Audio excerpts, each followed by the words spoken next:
Bonjour à tous, donc avec une vidéo qui n'était pas annoncée, qui n'est pas spécialement attendue, le titre vous inspire pas forcément beaucoup, mais vous avez quand même cliqué sur le lien, et bien vous avez raison, puisque vous allez forcément apprendre plein de trucs. L'idée de la vidéo en fait ça va être de vous donner une vue générale sur les années 80 dans le catch nord-américain, un peu plus précise. Parce que à l'époque on avait un système de territoire et que c'est un peu le bordel. Je dirais que quand on connaît mal ou pas trop ou quoi, c'est un bordel très opaque qui peut être un peu repoussant. Et quand on connaît bien, c'est un joyeux bordel, c'est un bordel qui du coup donne l'impression que c'est très touffu, très foufou, très cool. Et plutôt attirant. Donc voilà, j'aimerais bien vous faire switcher de l'un à l'autre. Ici en vous donnant plein d'informations pratiques, pragmatiques, concrètes, intéressantes. En fait ce que je vais faire, c'est que je vais passer en revue les territoires majeurs parce qu'ils étaient intéressants à l'époque et majeurs du point de vue aujourd'hui parce qu'on a plein de matériel vidéo, ou se procurer aussi ce matériel vidéo, hein, aussi à la limite. Et les passer en revue un petit peu. Vous allez voir, il n'y en a pas tant que ça en fait, il y en a 9, 10, 12, et avec des fortunes diverses. Donc je vais y revenir. Voilà. J'ai voulu faire ça parce que j'ai eu une question récemment de Sanity qui m'a posé une question sur le catch nord-américain et européen des années 70-80. Ça rebondissait bien avec ce que moi j'étais en train de faire à ce moment-là, et depuis 2 ans d'ailleurs je fais que ça, donc je vais vous en reparler, mais avant ça je vais réagir à d'autres questions et d'autres réactions de ma dernière vidéo, pardon, à savoir la vidéo que j'ai faite sur le Royal Rumble 2017. Donc allons-y avec la première réaction de Cessal Catch, ça doit être Sturi, donc de la chaîne Cessal Catch, qui me dit: ravi de te voir sur un pay-per-view récent de la WWE avec d'excellents arguments, je te rejoins sur le manque d'ambition de WWE sur l'événement. Silas Styles m'a plu, mais pas autant que SummerSlam. Les finishes n'ont plus de sens, surtout qu'en weeklies on n'assiste jamais à ce genre de near falls. Je suis choqué du manque de conditions physiques de Taker et Goldberg. Honnêtement, lance un let's play sur TEW, Total Extreme Warfare, avec des idées de fantasy booking plutôt pertinentes, et m'oblige pas à créer une pétition pour ça. Alors, je vais pas revenir sur ce qu'il a dit sur le Rumble parce qu'en fait on se rejoint, donc comme ça c'est fait. Donc c'est plutôt agréable. Même si, oui, peut-être qu'il a plus aimé que moi, Silas Styles, etc. Hein, voilà. Mais je pense que dans l'esprit on est assez proche. Par contre, sur le let's play de Total Extreme Warfare, je pense pas que je lancerai un cycle de vidéos dessus. Par contre, vous êtes plusieurs à m'avoir donné, dit tiens, on serait intéressé par avoir tes idées de fantasy booking sur un Rumble match ou sur autre chose, etc. Donc peut-être que je ferai un truc un peu combiné, où je vous montrerai ma partie de Total Extreme Warfare, je vous dirai ce que j'ai prévu comme storyline, et puis peut-être que je vous donnerai en même temps quelques idées, ou qu'est-ce que j'ai booké dans mon Rumble, sachant qu'on peut pas débooker le Rumble dans le détail dans le jeu, mais voilà. Donc pour ceux qui connaissent pas un Total Extreme Warfare, c'est un jeu où on peut booker, enfin on est booker ou promoteur d'une fédération. Voilà, donc peut-être que, probablement que je ferai une vidéo là-dessus, mais je ne sais pas quand. J'ai jamais fait de vidéo de ce type-là. Voilà. Question suivante de Radamel Falcao. Radamel Falcao qui a fait un excellent match hier malgré qu'il ait raté un penalty contre Manchester City, super match Manchester City-Monaco. Un des meilleurs matchs de foot que j'ai vu depuis un paquet de temps. Voilà. Donc, Radamel Falcao qui me dit: c'est vrai qu'aujourd'hui un move aussi impressionnant qu'un splash à travers une table ou un finisher ne donne plus la sensation de pouvoir terminer un combat. C'est d'ailleurs dommage car ça rend ces moments moins savoureux. Dire qu'il y a plusieurs dizaines d'années on pouvait se lever sur un simple dropkick. Constat négatif. Sauf que, je vais vous donner une bonne nouvelle. Lien avec la vidéo que je fais là sur les années 80, c'est que moi j'ai découvert le catch dans les années 90, donc je ne connais pas les années 80, je ne connais pas l'époque où on pouvait se lever sur un simple dropkick, et pourtant je peux me lever sur un simple dropkick quand je regarde ça rétrospectivement. C'est-à-dire que la bonne nouvelle c'est ça, c'est que c'est pas une question d'être blasé parce qu'on a déjà tout vu, c'est une question de contexte, de comment tu mets des moves over, comment tu construis le truc à travers le selling, à travers ce qui se passe dans le ring impact derrière, qu'est-ce qui se passe ensuite. Alors évidemment, avant que les gens se lèvent pour un simple dropkick, là, aujourd'hui, il va falloir travailler. Et ça se base pas que sur un match ou 2-3 lutteurs ou quoi, c'est toute une fédération. Mais si tout le produit tout d'un coup changeait, un peu dans le registre de ce qu'on a eu, j'en ai parlé dans la vidéo sur le Royal Rumble, dans le registre de ce qu'on a eu comme selling par Brock Lesnar lors du match de WrestleMania où il affronte Roman Reigns et il y a Seth Rollins qui se pointe, c'est-à-dire un selling qui du coup tout d'un coup, c'était un selling un peu old school hein, dans l'esprit. Si tout le monde se met à faire ça, très rapidement le public va switcher et va regarder les choses un peu différemment et peut-être plus positivement en fait. Enfin peut-être pas tout le monde mais beaucoup de gens en tout cas. Moi en premier. Voilà, mais ma bonne nouvelle c'est ça, c'est que même si vous n'avez pas connu les années 70-80, si vous allez voir ça, vous allez facilement, assez rapidement, pas dès le départ parce que vous aurez encore un peu de résidus de façon de regarder le catch actuel qui restera devant vos yeux, mais rapidement vous allez vous caler sur la manière dont les gens regardaient ça à l'époque, sur comment les lutteurs produisent ça et proposent ça, etc. Et vous allez vite vous adapter au produit et réagir comme on réagissait à l'époque. Et c'est ça la magie aussi d'aller voir des trucs du passé ou d'autres territoires. Voilà. Bon, c'était une petite bonne nouvelle, ça fait plaisir. Question suivante de Ploppy. Donc il me dit, vis-à-vis du fait que j'ai énoncé un certain nombre de défauts et de choses que j'aime pas dans les règles du Rumble Match, il m'a dit j'en rajouterai tout de même une, avec en tête le fait qu'il n'y ait jamais, en tout cas pas depuis que je regarde, de surprise au Rumble. Le match est booké comme si seulement un top lutteur était capable de gagner, alors que c'est sûrement le match que absolument n'importe qui pourrait gagner, vu qu'il suffit de sortir et rentrer au tout dernier moment, ou bien d'arriver 30 et éliminer juste le dernier gars. Ça me choquerait pas du tout qu'un gars remporte le Rumble pour son premier match à la WWE, s'il l'a un peu sur un coup de bol, genre de truc. Alors je suis d'accord, c'est cohérent. Maintenant, il faut se rendre compte que ça serait quand même très mal accueilli par les fans, et aussi parce que derrière se pose la question de ce mec-là va faire le main event de WrestleMania. Et que bon, on a quand même une idée de mérite, que ça se mérite de faire le WrestleMania, etc. Alors bon, main event entre guillemets, hein, parce que quand Del Rio a gagné, il a fait l'opener de WrestleMania. Donc je vais te dire, c'est super. Moi, à sa place, j'aurais gueulé, mais voilà, la Bray Wyatt a gagné, je te dis, il fera pas le dernier match de WrestleMania, il fera un match en milieu de soirée, le dernier match, ça sera Goldberg ou The Rock, ou je sais pas, un truc comme ça. Voilà. Tout casser, enfin à mon avis, ou Taker, je sais pas qui ce sera, mais bon bref. Voilà. Par contre, là où je te rejoins, c'est qu'il faudrait peut-être mettre en place un peu plus l'idée que les mecs gagnent pas sur un coup de bol. Et que finalement un top lutteur il gagne parce que c'est un top lutteur et qu'il a des capacités qui lui permettent de gagner.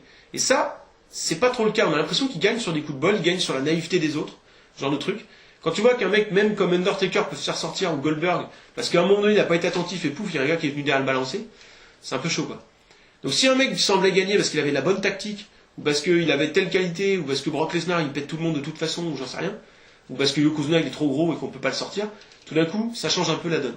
Et c'est peut-être cette impression-là, au départ, qui est donnée par la manière dont Rumble est booké, qui te fait avoir ce que tu dis sur le fait que finalement n'importe qui pourrait gagner. Et ça, c'est pas une bonne idée d'avoir cette notion-là. Que n'importe qui puisse gagner un match aussi important, c'est un peu con quand même, quelque part. Donc, moi, je pense que c'est plus ça que j'essaierai de corriger si c'était WWE. Voilà. Question suivante, au pluriel, de Prince PDC. Alors, c'est pas une question d'abord, il me dit, c'est drôle, moi aussi je bookais des Rumble matchs avec mes figurines Hasbro, qui ont beaucoup contribué à ma passion pour le catch. Je répète une chose, je reprends juste ça pour préciser, encore une fois, que moi, je jouais dans un ring Hasbro, mais pas avec les figurines Hasbro, parce que j'ai trouvé pas articulé et trop grande par rapport au ring, mais avec des G.I. Joe. Parce qu'ils peuvent faire des headlocks, les G.I. Joe, parce qu'ils ont le bras articulé, et ils sont de la bonne taille, en fait. Parce que sinon, les autres, ils se couchent, voilà, tu touches les deux cordes, donc c'est complètement con. Voilà. Je trouve ça dingue, hein, mais même j'ai revu récemment, j'ai vu, bon, j'achète pas de figurines ni rien aujourd'hui, mais quand je passe dans un truc pour acheter des cadeaux à mes neveux, par exemple, je regarde les trucs de catch, quoi, tu vois. Et encore aujourd'hui, les rings, par rapport aux figurines, ils sont trop petits, ou les figurines sont trop grandes, mais c'est complètement con, en fait. Enfin, bref. Bon, question suivante, on s'en fout, mais je voulais le dire. Il y a un Rumble match avec constamment très peu de catcheurs dans le ring, 6 maximum, c'est le 2002. Je le classe d'ailleurs parmi les meilleurs Rumble de l'histoire, avec une très bonne perte d'Austin. D'ailleurs, malgré son gros botch de 96, que je ne connaissais pas, c'est en fait quoi? Alors qu'il était booké pour être dans le Final Four, il tente de faire le même move que Michaels l'année précédente, mais se fait éliminer par Fatou.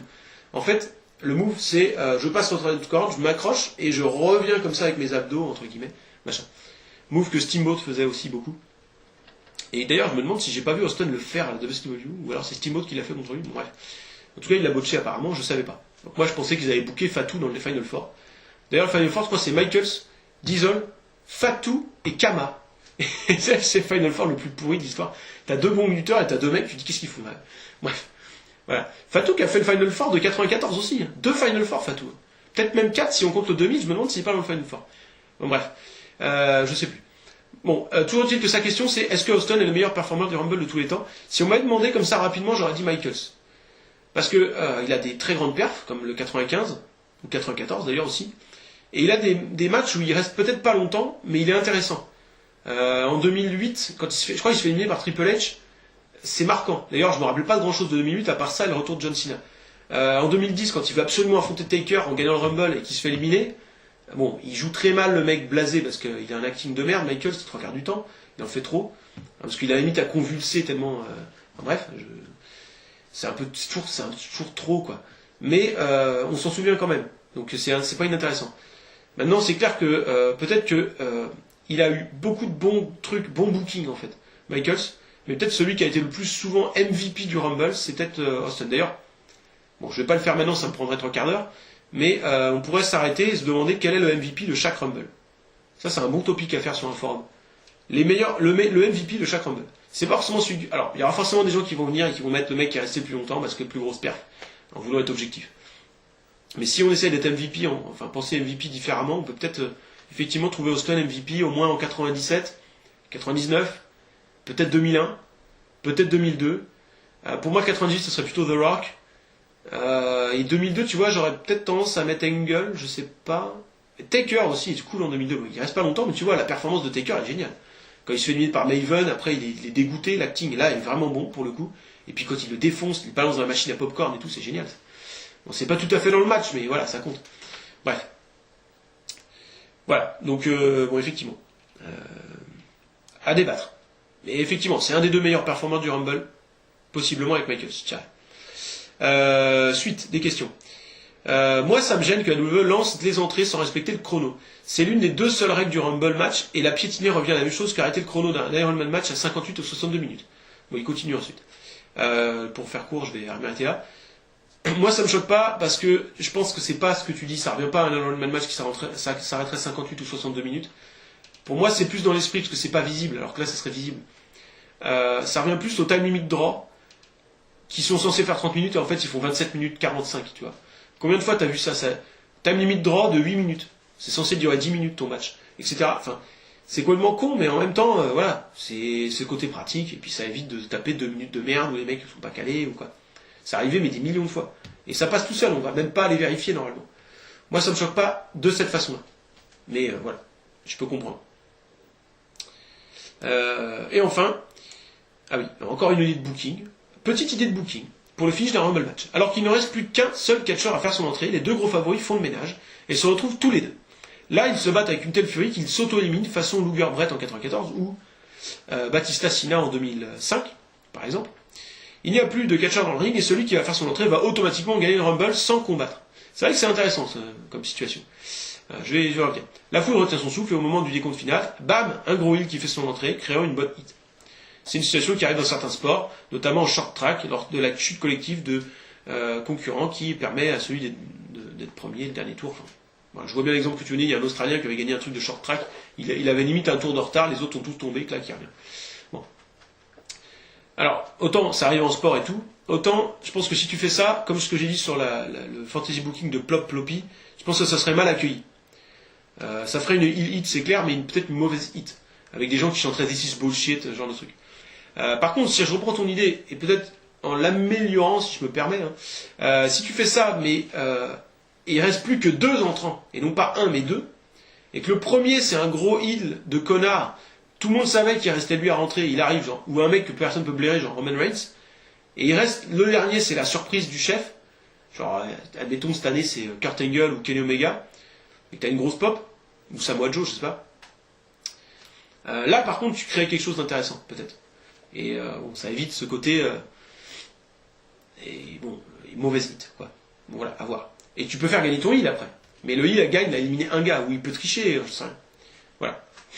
Ça pourrait être intéressant. Ou alors, attends, mieux. Ah non, tu reprends ton idée, exactement ce que tu as dit, le heal, et il est là, il est trop content, ouais, j'ai gagné, il rentre dans le ring, il est trop content, j'ai gagné. Et en fait, non. Il y avait un des faces qui s'est pas fait éliminer, il était à l'extérieur avec tous les autres, mais on se rend compte après qu'au ralenti, non, il n'est pas éliminé. Et il défonce le gars et il l'élimine. Pourquoi pas? Je sais pas. C'est l'histoire d'avoir une happy ending. Et, bon. Et là, tu fais peur aux gens. C'est-à-dire que tu fais ça avec Roman Reigns qui gagne sans rien. En plus, tu teases le retour. C'est les deux gros qui se font éliminer, comme tu dis. Il reste genre 10 secondes. Et tout le monde dit, putain, le gars qui va rentrer, il va gagner le match, quoi. Et donc, tu t'attends. Et là, comme cette année, t'as la musique qui se déclenche. Qu'est-ce qu'il dit, Michael Cole, là? Ah putain, je sais plus, ce que je l'ai vu, j'avais vu les trucs où on voit les gens qui regardent ça chez eux, ils sont tous là, ils se lèvent et tout, ils sont là, c'est à moi Joe. Oh putain, et tout, c'est super drôle à regarder. Et ben là, tu refais ça, mais volontairement, donc là c'est drôle parce que tu joues avec tes propres erreurs de l'année précédente, ça montre que tu as appris de tes erreurs aussi, c'est pas mal, comme signal. Sauf que, en fait, le mec, donc tu fais faux espoir, les gens sont tous dégoûtés, tout, ça siffle, ça jette des papiers, si je sais pas, ça jette des merdes dans le ring, des pots de banane. Et en fait, non, il y a un face qui était resté caché et qui défonce. Ou un heal, au pire, tu fais gagner un heal, les gens seraient contents. De toute façon, tu peux y aller. Bon, il y a un truc à faire avec ça, en tout cas. Effectivement. Bref. Question ensuite, question très rapide de 450 Splash. Au fait, feras-tu des Awards WWE 2016? Non. Tout simplement parce que j'ai pas regardé toute l'année de 2016 de WWE du tout. Et j'ai même pas vu tous les pay-per-view et tout, donc non, je pourrais pas. Et j'ai pas une grosse motivation de le faire tout de suite, du coup, quand je le ferai, ce sera sûrement un peu tard pour revenir. Je sais pas, bon, bref. Bon. Enfin, c'est pas prévu. Il y a eu un long post aussi, je voulais le préciser, j'étais un peu embêté là, de Martin Ginner sur le Rumble match, si vous voulez, sur le Royal Rumble en entier, le pay-per-view, où il donne son avis et il revient un peu sur ce que j'ai dit aussi. Je vais pas lire son post qui est extrêmement long, mais si vous voulez un avis supplémentaire, vous pouvez aller voir ça. D'autant que je vous dis, il rebondit sur ce que moi j'ai dit aussi en même temps, donc voilà, c'est pas inintéressant aussi à ce titre-là. Et enfin, la question qui amène la vidéo du jour, question de Sanity, qui me dit depuis peu, je me renseigne, je regarde pas mal de catch de mi-70 jusqu'à fin 80, début 90 en Amérique du Nord et en Europe. Car c'est une période qui m'intéresse de plus en plus, mais que je n'ai pas eu la chance de connaître. Moi non plus. Enfin, début 90 à la limite, éventuellement. Du coup, je voulais savoir si tu avais des fédérations, des périodes, des matchs, des catcheurs, des storylines de référence en Amérique du Nord et ou en Europe. Car c'est pour moi une petite pépite d'or, cette période du catch.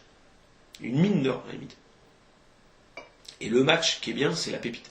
Bref. De plus, connais-tu un site ou un bouquin, entre autres, qui retrace ces périodes? Beaucoup de sites le font, je sais, mais c'est soit un site qui juge les matchs, les fédérations, etc., soit un site peu ou pas assez complet ou très bien expliqué. Car, comme étant un inculte de ces années, il me faudrait un support pour m'appuyer, comme un livre d'histoire racontant et explique uniquement et précisément les carrières des catcheurs, des fédérations qui n'existent plus ou peu connues, les storylines, l'évolution du catch, entre autres. Voilà, si tu pouvais m'aider, ça serait cool. Je te précise juste que je ne me concentre pas pour l'instant que sur les zones européennes ou américaines, mais pas sur le Japon, pardon. J'ai mal lu. Je m'intéresserai au bureau de ces années-là plus tard. Merci d'avance. Déjà, je salue la démarche, parce que faut le signaler. Autant des gens qui vont voir du catch un peu de partout dans le monde, il y en a plein. Autant des gens qui voyagent plutôt, non pas géographiquement, mais dans le temps, il y en a moins, et qui structurent un peu leur visionnage comme je le fais. Je trouve que c'est une bonne façon de faire. Voilà. Parce que voilà, si on regarde un peu de façon épisodique, de toute façon on n'adhérera à aucun autre produit que celui avec lequel on a découvert le catch en premier lieu. Et si on voyage pas dans le temps, on a l'impression que tous ceux qui aiment un vieux truc, ce sont des vieux cons. Alors que moi, les années 80, c'est pas ma nostalgie, je peux trouver ça génial. Et bon, voilà. Apparemment, c'est le cas aussi de Sanity. Voilà. Alors, je vais répondre tout de suite à une partie de ta question. Tout ce qui concerne l'Europe, je connais pas assez bien. Moi, j'ai réuni énormément de matchs du catch européen. J'ai réussi à trouver toutes les dates à travers les shows World of Sport, donc c'est ce qu'il faut trouver. Si tu veux que je te filme ma liste de matchs qui sont dans l'ordre chronologique avec les dates et tout, je peux maintenant te refiler. Bon, ça serait jouable, à la limite, il faudrait qu'on se voit en vrai pour que je te refile ça d'un disque dur à un externe à l'autre ou quoi. Mais je peux te refiler ma base de données de tous les matchs européens que j'ai, j'en ai vraiment plein.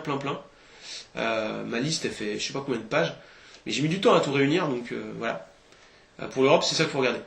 Sinon, moi je connais mal le catch européen hors Royaume-Uni. Apparemment en Allemagne il y avait des trucs bien, et même en France aussi, mais c'est plus difficile de trouver vraiment des trucs, mais c'est principalement sur YouTube qu'il faut aller, pour le coup. Voilà. Pour ce qui est des bouquins, je ne sais pas. Par contre, ce que je peux te recommander pour l'Amérique du Nord, c'est des shoot interviews, et notamment la série de shoot interviews de Jim Cornette qui s'appelle Back to the Territories, où en fait il s'intéresse à un territoire NWA des années 70-80 principalement, il parle un peu d'avant. Donc là tout récemment est sortie la version pour la All Japan, bon c'est au Japon, mais sinon avant ils ont fait Amarillo, ils ont fait AWA, ils ont fait Mid-South. Alors je dis ils ont parce que t'as Jim Cornette qui est toujours avec un invité, un spécialiste du territoire. Donc là pour All Japan c'était Sarl Hansen, pour Mid-South c'était Jim Duggan, pour qu'est-ce que j'ai dit Amarillo c'est Terry Funk, enfin bref, voilà, donc voilà, ça c'est bien. Après c'est en cours, donc il y a des territoires super importants qu'ils n'ont pas encore couverts, voilà, donc ça peut être une bonne façon de voir. Après il faut comprendre l'anglais. Et Jim Cornette, c'est pas toujours compatible. Voilà, bref. Mais moi je vais déjà t'en donner pas mal d'informations. Alors, je vais y aller tout de suite. Attendez, je prends mes trucs. C'est parti. Alors, pour te répondre précisément, enfin pour développer un peu tout ça, parce que bon voilà, c'est pas spécialement pour répondre à Sanity que je fais la vidéo, c'est que je pense qu'elle est intéressante d'une manière générale, donc voilà. En fait ça tombait bien, je vais juste expliquer pourquoi j'ai voulu faire cette vidéo aussi, et que vous voyez peut-être si ça vous... Voilà. C'est que moi ça fait depuis 2 ou 3 ans que j'essaie de récupérer un maximum de vidéos des années 80. Et au départ, je savais même pas trop par où commencer, parce que c'est vraiment un bordel les années 80, t'as des territoires partout et tout, c'est voilà. Et c'est un bordel que, comme je dis, c'est opaque. C'est-à-dire on sait qu'il y a des territoires, mais on sait pas forcément lesquels sont les plus importants, et puis t'as des nombres d'émissions de télé qui sont un peu ambigus, t'as des trucs, il faut ça bouge, et machin. Voilà, c'est un peu le bordel, et je me dis que j'aurais bien aimé, moi, justement, que quelqu'un me fasse un petit topo comme ce que je vais faire là, pour que ça soit un peu plus clair dans ma tête. Voilà. Et je pense que ça peut être aussi une des raisons pour lesquelles pas mal de gens vont pas trop se lancer dans les territoires NWA, parce que ça leur paraît tellement un bordel que tu dis, bon, ok, on va aller se concentrer sur l'essentiel, ça va suffire. Mais même l'essentiel, c'est quoi l'essentiel? C'est pas évident. Voilà. Du coup, c'est aussi ça que je vais détailler. Je vais détailler un peu tous les territoires en donnant quelques informations pratiques sur les territoires. Je vais pas donner mon avis sur la qualité des territoires ou vous expliquer ce qui s'y est passé, les storylines ou trucs. Ça, je le ferai à la limite plus tard quand je ferai éventuellement des vidéos sur cette chaîne sur les années 80, puisque quand je regarderai ça, j'aurai sûrement envie de faire des vidéos dessus. D'autant que personne n'en fait, donc ce sera très intéressant de le faire. Mais là, ici, c'est vraiment donner des informations un peu globales et factuelles pour que tout d'un coup, ça soit plus un bordel dans votre tête. Et aussi parce que, pour que si vous voulez vous y mettre un peu, que ce soit pour une fédération ou pour les autres, vous ayez des points d'accès. Et je vais vous donner des points d'accès très concrets, c'est-à-dire sur quel site aller, ou télécharger, ou choper, quoi. Et voilà, donc ça devrait pas être mal. Alors allons-y, d'abord, on va mettre une carte. Allons-y, la carte, pouf. Les territoires. Cette carte, c'est la meilleure carte que j'ai trouvée. Si elle n'est pas hyper claire là sur YouTube, parce que ma qualité d'image n'est jamais excellente, je le sais, vous avez juste à taper Professional Wrestling Territories of Canada and United States sur Google Images, et vous trouverez ça très facilement. Ok, c'est la première carte que vous trouverez. Donc n'hésitez pas à aller la chercher directement si c'est un peu flou ici. Sur cette carte, on voit tous les territoires. Cette carte ne dit pas quels territoires sont importants, quels territoires ne sont pas importants. Ils les mettent tous sur le même niveau. La carte, elle vaut ce qu'elle vaut. Certains territoires n'ont pas véritablement cohabité dans l'état dont ils sont sur cette carte en même temps. Enfin, c'est un peu, voilà, il y a des subtilités dans lesquelles je ne vais pas rentrer parce que ça sert à rien. Ça donne une très bonne vision quand même, cette carte, à part pour le truc qu'ils ont fait avec 4A, 4B qui est un peu complexe, mais en même temps c'est très complexe ce truc-là. Ça donne une très bonne vision de ce qu'étaient les territoires NWA d'une manière générale dans les années 80. Dans les années 80, années 70, ça serait autre chose. Fin 70, début 80, on va dire, principalement. On va dire de fin 70 jusqu'à 85, ça ressemble à peu près à ça. 84, 85, ça ressemble à peu près à ça. Voilà. Alors, avant de détailler cette carte, je vais juste vous la montrer rapidement. Deux choses que je dois vous dire. Voilà. La première chose, c'est quoi cette histoire de territoire? Il y en a peut-être qui en sont là. Après tout, on a tous débuté un jour, il n'y a pas de honte à ne pas comprendre ce que c'est que ce système de territoire. En fait, le système de territoire, c'est quoi? C'est chaque fédération a une zone géographique qui lui est allouée. Donc, elles sont manifestées sur cette carte avec des couleurs. La fédération, ensuite, le promoteur, a le droit de donner tous les shows qu'il veut dans cette zone géographique, mais n'a pas le droit de donner un show en dehors de cette zone géographique. Ok? Donc, si tu as le territoire de la Floride, tu n'as pas le droit de donner un show, même juste 2 km après la frontière, en Géorgie. Tu dois t'arrêter à la frontière de la Floride, c'est là que ça a été mis, la limite, tu fais pas mieux. Voilà. Tu vas pas au-delà, je veux dire. Voilà. Mais personne va venir chez toi. Donc tu es tranquille. Tu as ta zone à toi. Voilà. Donc c'était une entente de promoteurs qui date des années 30, etc. Et pour que ça fonctionne vraiment sur le long terme, ils ont mis en place la NWA, donc la National Wrestling Alliance, qui gère tout ça, qui chapeaute tout ça. C'est pas une fédération, elle n'organise pas de show, la NWA, enfin en tout cas à l'époque. Elle fait rien, voilà. Elle fait juste un champion du monde qui est le champion multi-territoire, mais en gros, chaque territoire a son champion territorial, mais il l'appelle champion du monde. Parce qu'à un moment donné, voilà. C'est un peu comme aujourd'hui, hein. T'as une petite fédération où t'as 3 pélos, c'est champion du monde, quoi, tu vois. Bref, c'est pareil, à l'époque. Donc ça, faut pas se méprendre. Le champion du monde, le vrai, c'est celui champion NWA. Et après, t'as des champions de territoire. Alors après, selon la prestige du territoire, t'as un champion du monde plus ou moins prestigieux. Voilà. C'est ça le système. Donc, faut comprendre un truc, c'est que, à l'époque, la télé ne diffusait pas par le satellite. Donc, il y avait une limite de portée. Donc, un show qui était produit et diffusé depuis New York, il n'allait pas être reçu à Seattle, de l'autre bout, ou à Portland. Et vice-versa. Donc, les mecs qui habitent à Portland, ils connaissaient la fédération de Portland, et pour eux, les plus grandes stars du catch de l'époque, c'était Piper, c'était Buddy Rose. Et Bob Backlund, je sais pas qui c'est, moi.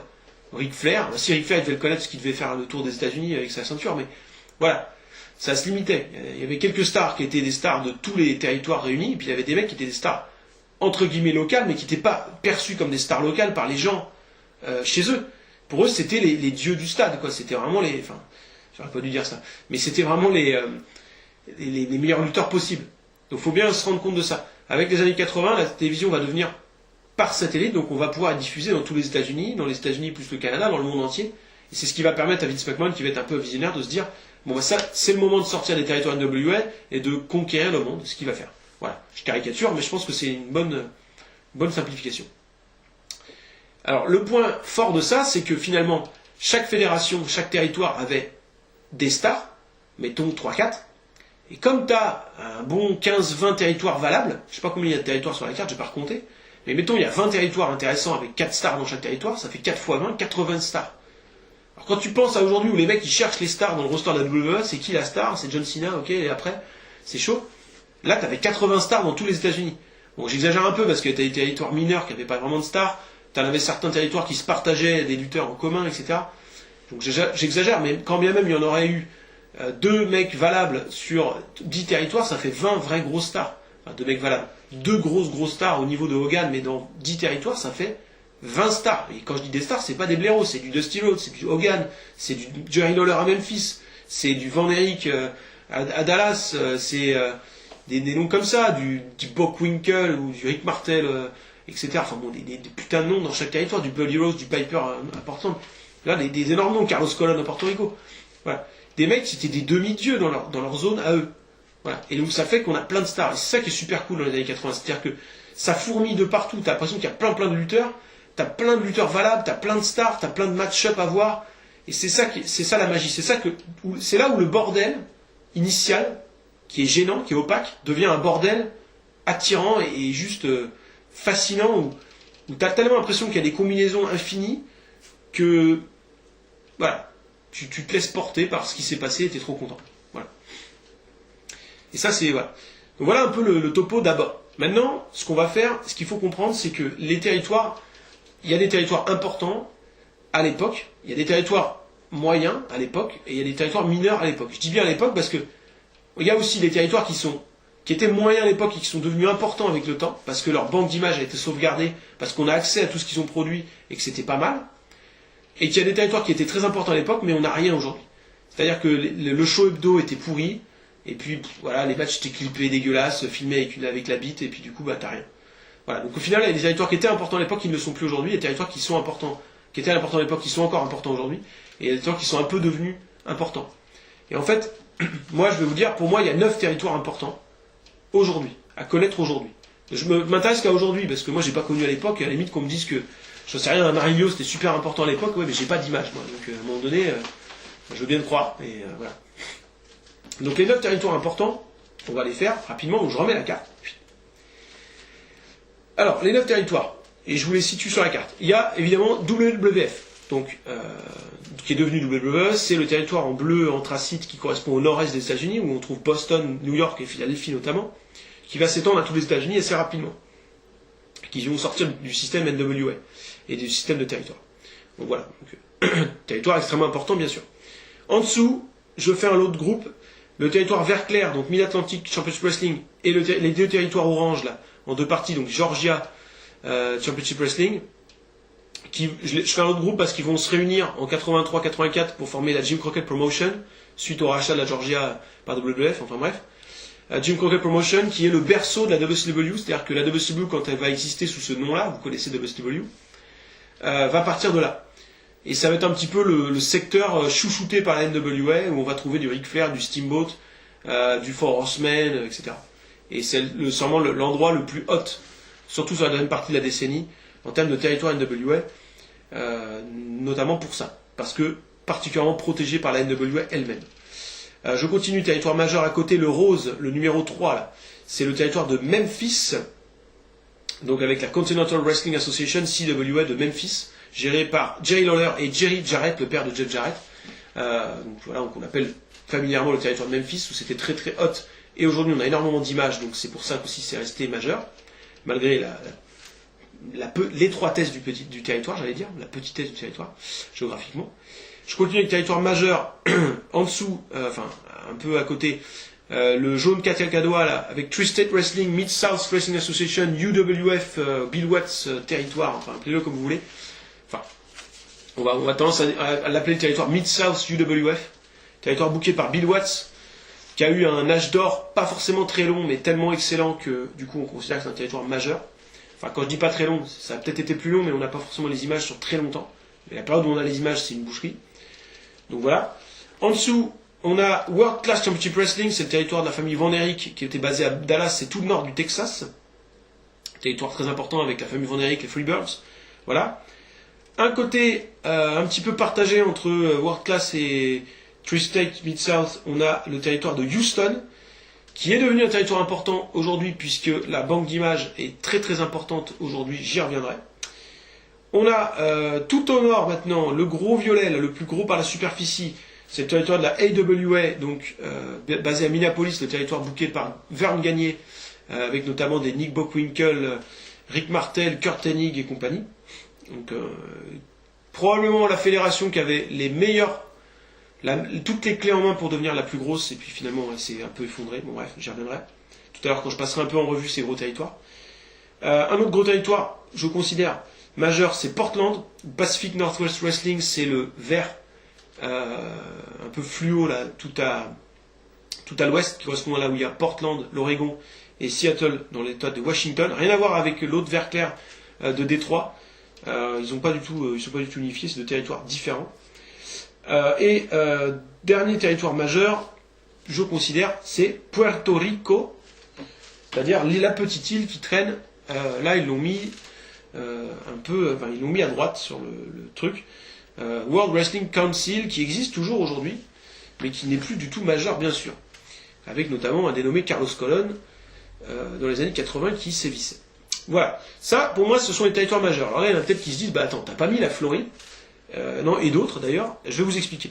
Les territoires que je considère comme moyens, dedans il y a des territoires qui étaient peut-être majeurs à l'époque, mais qui ne le sont plus aujourd'hui parce qu'on n'a pas la banque d'images, ou on a une banque d'images un peu faiblarde, ou alors des territoires qui n'ont pas duré longtemps dans leur rapport à show télé. Voilà, c'est un peu des territoires, pas forcément, c'est vrai que c'est le terme majeur qui est peut-être ambigu, disons que c'est des territoires pour lesquels la banque d'images aujourd'hui n'est pas très importante, ou de pas très bonne qualité, on va dire.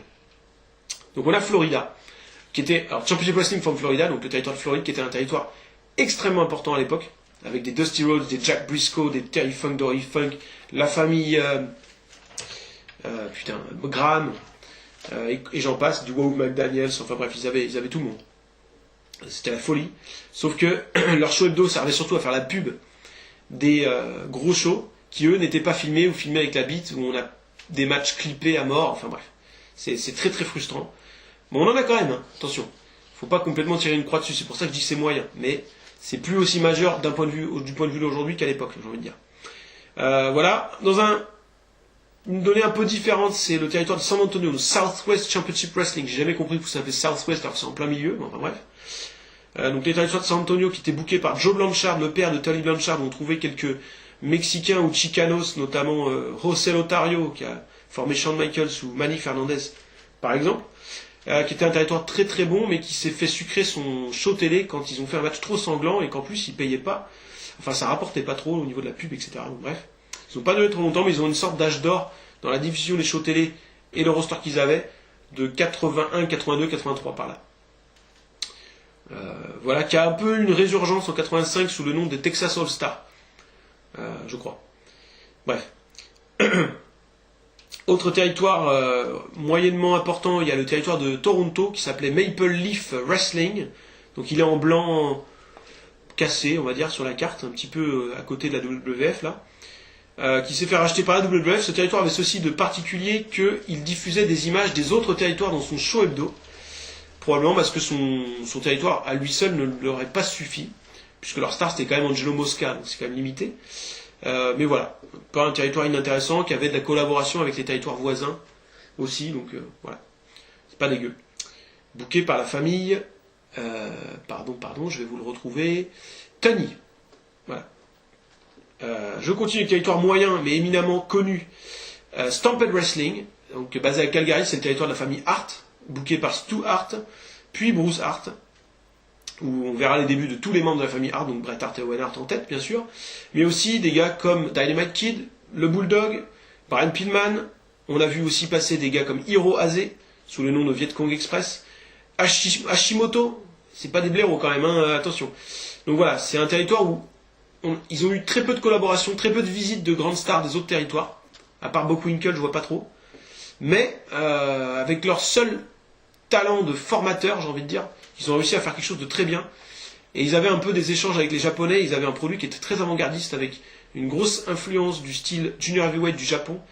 Le seul souci qui fait que j'ai pas envie de dire que c'est un territoire majeur, c'est que beaucoup de leurs matchs étaient join in progress. C'est-à-dire qu'un match de 20 minutes, on avait les 7 dernières minutes. Donc ça, c'est très casse-couille, clairement. Il y a un Bret Hart Bockwinkel en 2 out of 3 falls qui dure une demi-heure, on a 7 minutes. Et t'es là, mais putain quoi. Bret Hart Bockwinkel, bon. Donc c'est la frustration, clairement. Je continue avec les 4 A4B. Alors ça, c'est compliqué, attention, écoutez-moi bien. Donc c'est le territoire du Southeastern. Maintenant, il y a 2 territoires Southeastern différents qui ne renvoient pas au même promoteur. Au pluriel. Donc, on va faire simple. Le 4A, c'est une extension du territoire de la Géorgie récupéré par Barnett,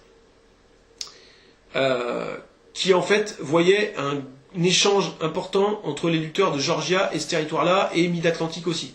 Bon, ils avaient les mêmes lutteurs en gros, mais avec des bookers différents. Même si je crois qu'Ole Anderson, à un moment donné, a booké Mid-Atlantique et Georgia en même temps, enfin bref. Donc, on va dire que tout ça, c'est la même chose que Georgia, on ne va pas s'attarder trop longtemps sur celui-là. Par contre, le 4B, c'est pas le même. Le 4B, c'est l'ex-territoire qui s'appelait Gulf Coast Championship Wrestling, qui a été renommé Continental Championship Wrestling plus tard. C'est écrit sur le truc. Et dont le booker était Ron Fuller, si je m'abuse. Si je dis une connerie, vous n'hésitez pas à me le dire. Dans lequel on trouvait notamment la famille Armstrong, Bullet Bob, etc. Bon, là aussi, il y avait des échanges avec les gars d'à côté. Bon, c'est pas un territoire très très passionnant. Mais qui a été Il y a eu plusieurs fois des tentatives de le remettre en route, mais un peu en vain. Voilà. Et il m'en reste 2-3 autres territoires. Je vais mettre Saint-Louis, le 1, le petit en gris, là, en plein milieu. Là, alors lui, bon, c'est tout petit territoire, c'était un grand territoire dans les années 60-70. Mais dans les années 80, c'était un peu terminé. Ils avaient un show télé qui était assez marrant, parce qu'il se passait devant une foule de genre 20 personnes. Dans un hôtel, c'était le propriétaire, comment il s'appelle déjà Sam Mushnick, je crois, si je me dis pas de conneries. Je dis peut-être des conneries, je suis pas le plus calé du monde là-dessus. Avait un hôtel qui s'appelait The Chase, qui était basé à Saint-Louis. Et dans l'hôtel, il y avait une salle avec un ring, dans laquelle il donnait son show hebdo, qui était diffusé dans Saint-Louis. Qui s'appelait Wrestling at the Chase. Et en fait, ça a été racheté par la WF assez rapidement, mais avant ça, il avait pas mal de visites de grands noms, des Ric Flair, des Harry Race, des Brody, des mecs comme ça. Donc il y a eu quelques shows hebdo assez intéressants là-bas avant que ça disparaisse. Donc voilà, c'est secondaire. Et enfin, un petit dernier, c'est un territoire outlaw, hors la loi, c'est-à-dire qui ne faisait pas partie de la NWA. C'est la ICW, qui est officiellement basée dans le Kentucky, mais qui a donné plutôt ses shows dans la région des Carolines, Georgie et Tennessee. C'est la fédération de Angelo Poffo, le père de Macho Man Randy Savage et Lanny Poffo, qui n'a pas duré très longtemps. Ils ont cessé d'exister, je crois, en 83. Mais sur ce qu'on a d'images, c'est assez fascinant, c'est assez intéressant, avec un Randy Savage tout feu, tout flamme, qui rentre avec la musique de Fame et tout, c'est génial à regarder. Voilà, donc je trouve pas inintéressant, il y a des images assez intéressantes. Voilà, à voir. Avec notamment Randy Savage. Quand t'as un mec de ce calibre-là qui est ta star, là-bas, on peut considérer que le territoire est quand même pas complètement mineur non plus. J'aurais presque envie de rajouter lutte internationale du Québec. Malheureusement, on a très peu d'images. Mais c'est vrai que les images qu'on a sont bonnes. Voilà le topo. Et le reste, alors du coup, le reste, c'est des territoires qui sont soit extrêmement mineurs déjà à l'époque, soit des territoires pour lesquels on n'a pas d'image. Voilà. Ou quasiment pas. Donc on oublie. Les autres, voilà, c'est pour l'anecdote, quoi. Ça existe, c'est tout. Pas besoin de s'attarder dessus. Voilà, donc j'enlève la carte. Voilà, rebonjour. Me revoilà. Donc voilà un peu le topo, vous avez une vision un peu mieux déjà de tout ça. Je ne vais pas détailler tous les territoires, maintenant je vais détailler juste les 9 grands territoires. Donc je rappelle la liste. Donc WWF, Jim Crockett Promotion, Memphis, Mid-South, World Class Championship Wrestling, donc le nord du Texas, AWA, donc Minneapolis, le Grand Violet, vous rappelez-vous, Portland, Porto Rico, Houston. Voilà, ça ce sont les 9 grands territoires pour moi, qui étaient des gros territoires plus ou moins à l'époque, mais qui sont surtout gros territoires du point de vue d'aujourd'hui, j'ai envie de dire. Et ça me paraît plus pertinent de parler comme ça, parce que si je te dis, ouais, Détroit c'est un grand territoire, mais Détroit on n'a pas d'image, parce que quand The Chic il est parti, il n'y a plus rien. Voilà. Ouais, vous voyez ce que je veux dire. Les connaisseurs comprennent, les autres, vous oubliez. Voilà, donc je vais détailler un peu sur ces territoires, en vous mettant éventuellement un petit logo là, histoire que ça soit un peu plus sympa. Je vais commencer par WWF en vous donnant quelques informations un peu pratiques sur ces territoires. Je vais aller vite, hein, ça va pas être très long, c'est la fin de la vidéo là en fait. Donc sur la WWF. Alors la WWF, ce qui se passe, c'est que, comme c'est la WWF, je pense que beaucoup de gens, quand ils vont voir les années 80, qu'est-ce qu'ils se disent? Ils se disent, je vais regarder les shows hebdo, je vais regarder les pay-per-view, et je vais avoir vu tout ce qu'il y a à voir. Eh ben non. Parce que l'essentiel de ce qu'il y a à voir dans les années 80 pour la WWF, ce sont les house shows diffusés en circuit fermé. En fait, juste de toute façon, avant 85, il n'y a pas de pay-per-view. C'est pas la peine de chercher. Les shows hebdo, en général, ne sont pas terribles. C'est beaucoup de matchs avec des jobbers qui se font péter en 5 minutes, et voilà, il n'y a pas de gros matchs. Les gros matchs, ils avaient lieu dans les house shows, mais contrairement à d'autres territoires qui n'ont pas enregistré ces house shows, qui n'ont pas la banque d'images aujourd'hui, eux, ils étaient diffusés. Donc on les a. Et ils doivent être sur le network, je pense. J'ai pas de network, mais j'imagine qu'ils le sont. Ils sont aussi sur YouTube pour la plupart d'entre eux. En fait, c'est quoi cette histoire? C'est que ils faisaient des house shows à New York, dans le Madison Square Garden, au Philadelphia Spectrum, au Boston Garden, à Boston, et au Maple Leaf Garden à Toronto, quand ils ont récupéré le territoire de Maple Leaf à partir de 83 ou 4. 3, je crois. 84, je vais vérifier 2 secondes. 84 apparemment. Voilà, j'ai noté 84. Bon, voilà. Début 84 je pense, parce que bon, bref. Voilà, donc en fait ces house shows là avaient lieu, donc c'était des grosses cartes et tout, dans des grosses salles. Il y avait d'autres house shows qui n'étaient pas filmés, mais ceux-là étaient filmés. Et ils étaient ensuite diffusés, enfin peut-être en live, je sais pas exactement, mais dans une portion réduite du territoire total. C'est-à-dire, par exemple, les shows de Madison Square Garden, ils étaient diffusés peut-être qu'à New York, ou que dans l'état de New York, j'en sais rien. Pour pas que s'ils font le même match 2 soirs de suite, les mecs de Boston, qui voient le match, il a eu lieu la veille à New York et l'ont vu à la télé, ils disent, bah attends, c'est quoi ce bordel, ils font le même match qu'hier. Voilà. Donc c'est ça la logique. Et donc t'avais des matchs au Madison Square Garden, au Philadelphia Spectrum, et t'en avais, enfin des matchs, des shows comme ça, un par mois. Ce sont des shows quand même qui durent 2h30, 3h, avec d'énormes matchs, hein, enfin je sais pas, tu peux prendre un match genre Hogan Backlund. Non, ça n'a pas eu lieu ça. Si, peut-être que ça a eu lieu, je sais pas.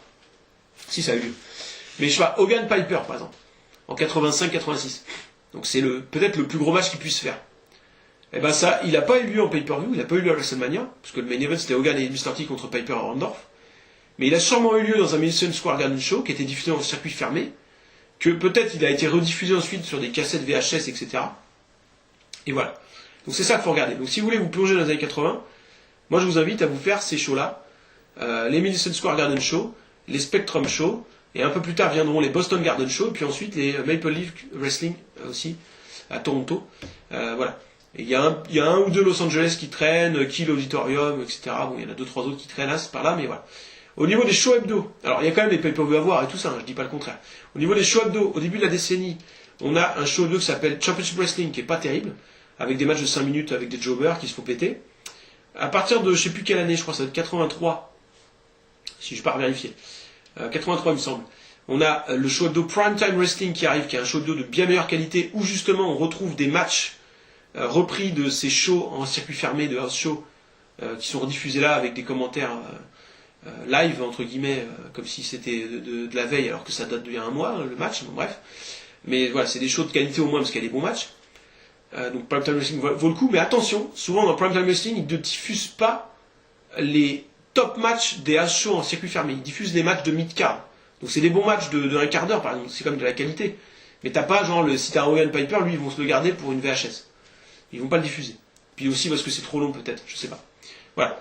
Et puis viendront plus tard des Tuesday Night Titans, qui est une sorte de late show américain où Vince McMahon est derrière un bureau et t'as l'invité qui est sur un canapé à côté de lui et ils font des interviews, il lance quelques matchs un peu pourris entre les interviews.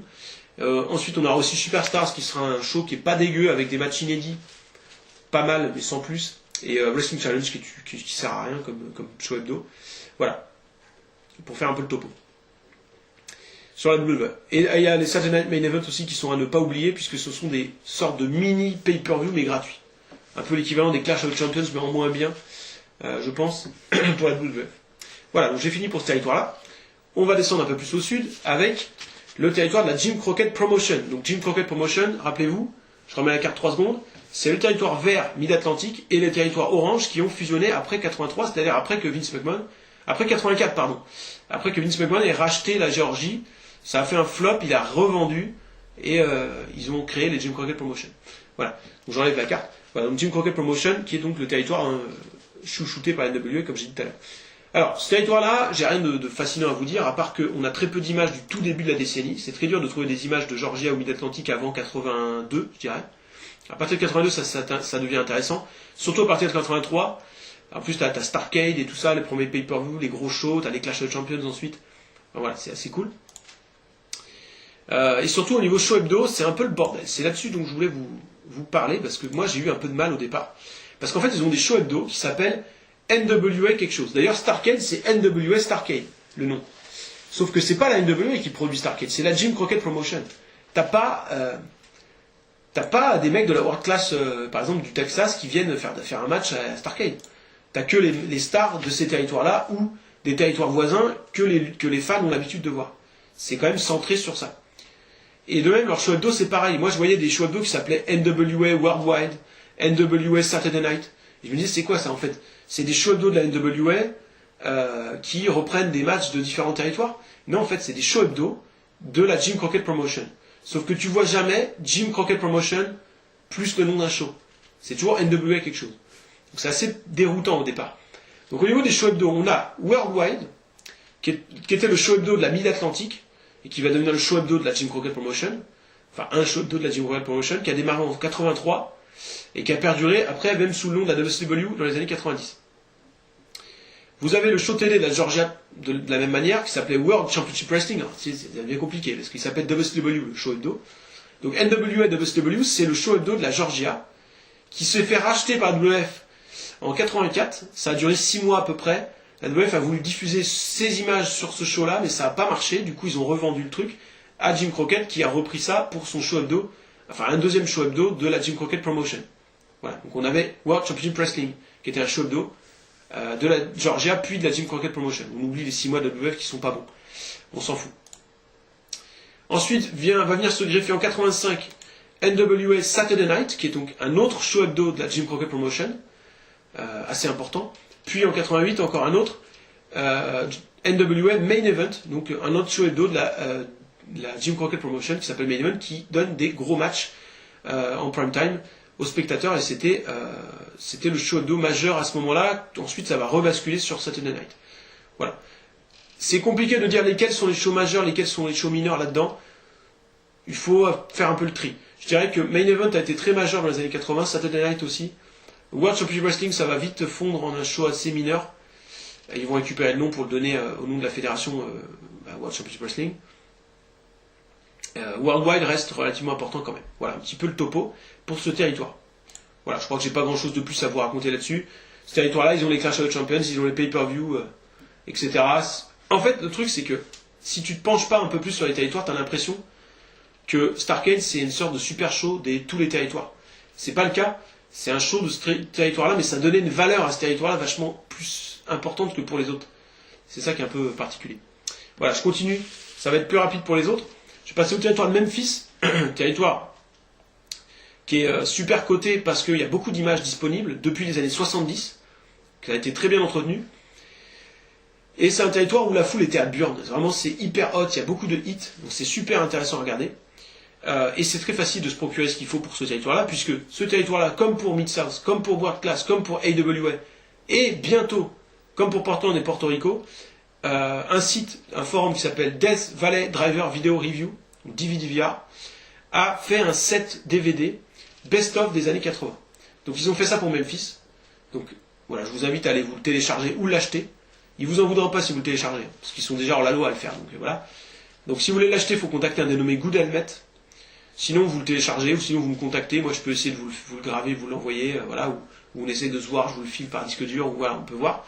Bref, parce que c'est quand même un peu lourd, hein. C'est des sets de 12 DVD, un truc comme ça.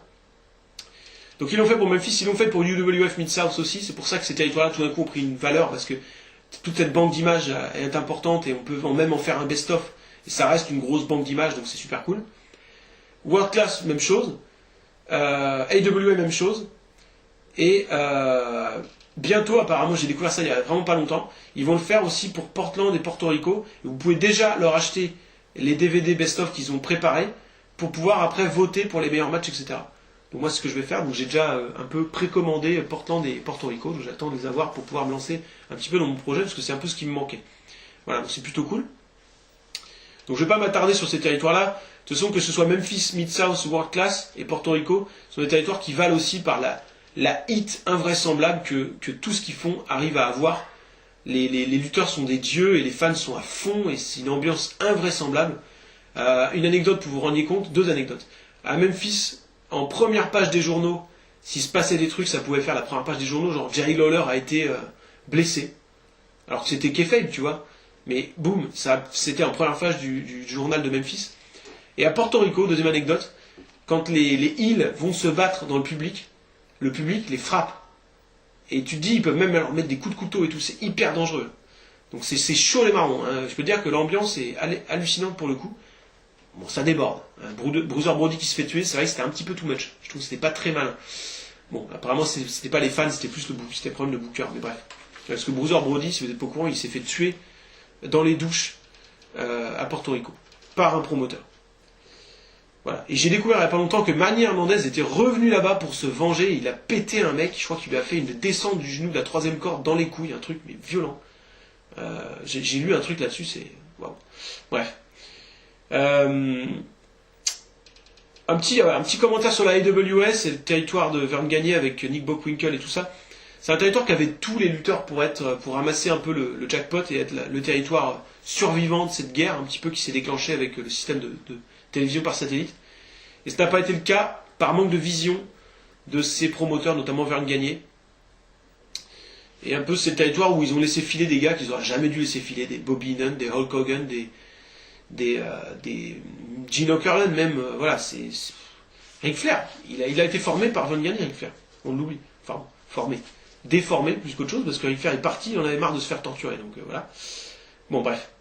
Voilà un peu pour ces territoires. Donc si vous voulez les DVD verts, vous pouvez les télécharger, je pense, facilement sur le site Extreme Wrestling Classics. Comme c'est des gros machins, ils doivent être en freelist, donc vous inquiétez pas pour les histoires de ratio. Sinon vous contactez un dénommé Good Helmet sur internet. Voilà. Et puis donc j'ai pas fini, il me reste un territoire majeur, dont je vous ai parlé tout à l'heure, c'est Houston. Donc pourquoi Houston est un territoire majeur? J'ai pas parlé de Portland, je vais en parler très rapidement aussi de Portland juste après. Pourquoi Houston est un territoire majeur? Parce que le territoire appartenait à un dénommé Paul Bush.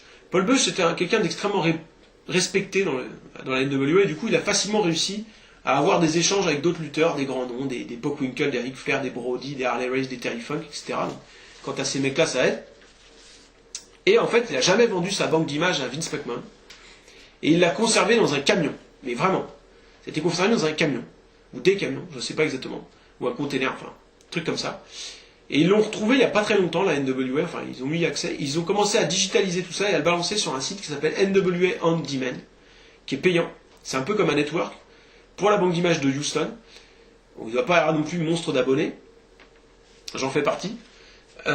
C'est vraiment d'hyper bonne qualité, que ce soit en termes de qualité de catch, de qualité d'image et tout.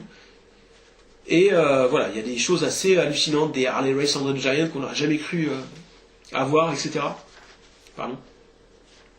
Et voilà, je dirais que c'est un territoire qui n'était pas forcément extrêmement majeur à l'époque, mais qui devient aujourd'hui par le fait qu'on a accès à toute la banque d'images de tous les gros shows qu'ils faisaient. Et qu'ils avaient beaucoup de bons lutteurs, donc ça aidait à produire par ça aussi de la qualité. Un petit mot sur Portland, pour finir. Portland, c'est un territoire qu'on oublie parce qu'on se dit que c'est un territoire pas très important, c'est excentré. C'est vrai que le gros des territoires NWA, vous remarquez que c'est le sud-est des États-Unis et le Texas. Portland, c'était un territoire qui était moyennement important, c'est vrai. Ils avaient quand même des grands noms comme Piper, comme Martel, comme Buddy Rose, notamment. Et on a une grosse banque d'images de ce territoire. Les shows hebdo étaient très très bien foutus. C'est du catch de bonne qualité. Et c'était très très over. Et j'ai envie de les mettre au même niveau que d'autres parce que je trouve qu'ils ont du mérite d'avoir fait ça en étant dans une zone excentrée. Vous allez me dire qu'ils sont dans la foule que c'est excentré. Mais dites-vous qu'à l'époque, je pense que c'était pas monnaie courante d'aller faire le tour des États-Unis, d'aller à Portland et de revenir et machin. Et donc ils avaient beaucoup moins d'échanges avec les autres fédérations. Et du coup, ils se sont débrouillés un peu par eux-mêmes avec leurs moyens pour faire un impact. Et ils l'ont fait. Voilà, ils ont vraiment fait des choses de très très bonne qualité. J'ai très hâte de voir le set DVD de Portland en tout cas. Voilà, ça c'est un autre territoire majeur. Donc, voilà, je m'arrête là. Je pense que vous avez une vision globale qui est maintenant mieux, j'espère. Si vous avez des questions, n'hésitez pas. Et puis je vous dis à la prochaine, probablement avec soit 93 à la WCW, soit 93 à la New Japan, soit un truc qui n'a rien à voir, comme aujourd'hui. Voilà, bye.